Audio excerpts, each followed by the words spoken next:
So, most of the party are now together in Torgaval, which is the hub city for my homebrew campaign. Um, and it was a good session. It was definitely a good session. It was very weird at times. Basically, the party got a mission from the local bartender, Clive, who is a half-orc paladin of Sheres, the Feast Hall cat. So he's got a whole backstory that they'll be delving into eventually, so that'll be fun. They've actually really connected with Clive, which I'm really happy about. I always feel like a party connecting to NPCs is really fun. So they get a mission from Clive to go into the caverns that Celadine, the half-elf, fell into in her first session. And while they're down there, they come across some kobolds, and every time they come across kobolds, some of them scamper away.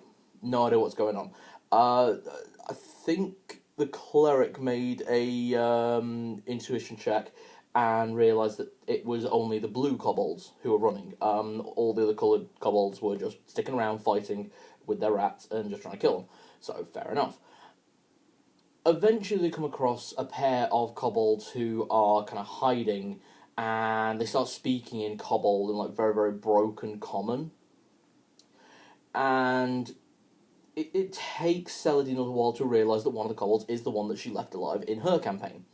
It's got a white band around its arm where its forearm's regrown, using reptile laws, basically.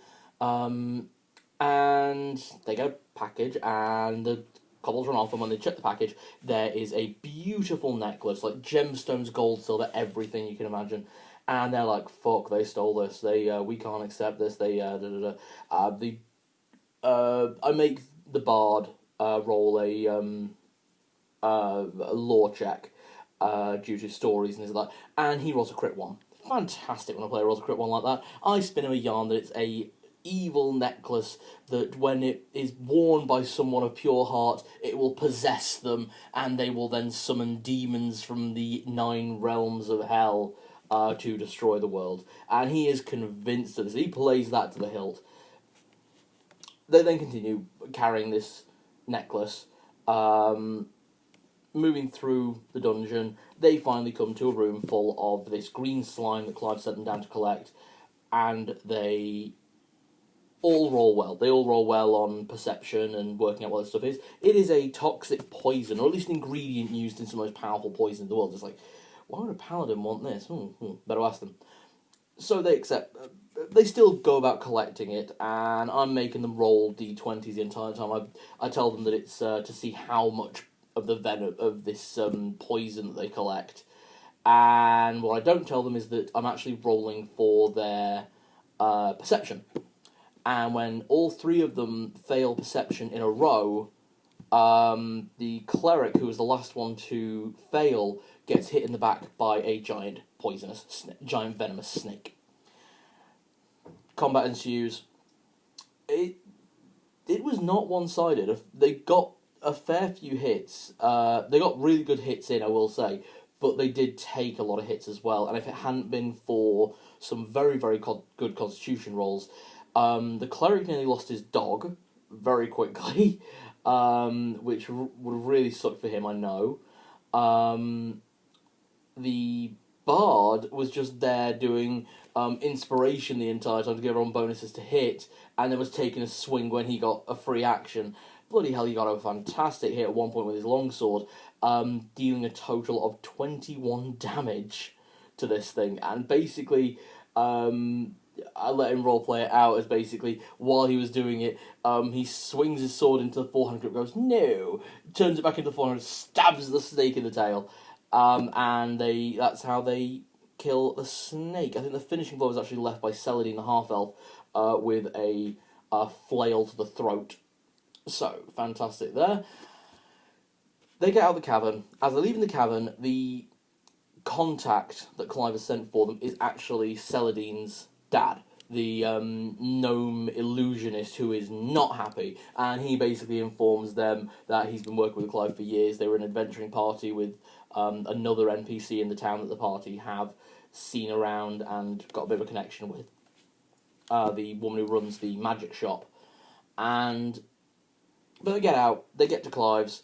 Clive explains that he wanted the venom because it's an ingredient in some of his drinks. Although it can be turned into a powerful and potent poison, alcohol itself is a poison. So he uses it as sort of a cocktail ingredient, and they don't fully believe him, but they believe him enough. The last part of the roundup was the bards staying there for the night because that was the agreement. The party members going further in. Oh, that was it. While they were still in the dungeon, they actually met all the kobolds that had run from them, and they were having this big conversation with this kobold that has now been named White Band, because of the white band around his arm. And the conversation goes on way longer than I expected. They were really going for it. I was using like Tarzan levels, which like, me, you, human.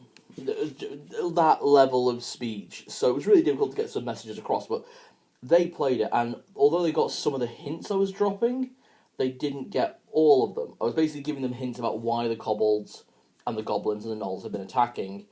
They are now convinced that there is a black wizard coming after them because of the mention of a black leather and then what looked like a robe in the drawing. They know they're going to be attacked, but they don't know by who. Round at the last part of the session, a orb of necromancy was purified by Clive and my cleric in the party. Basically using Clive as an assist for more experience because he's a paladin. And they purify this orb of necromancy into an orb of scrying. So now my cleric has scrying capabilities, although he doesn't know how to scry, because obviously scrying is an arcane ability and he's a cleric.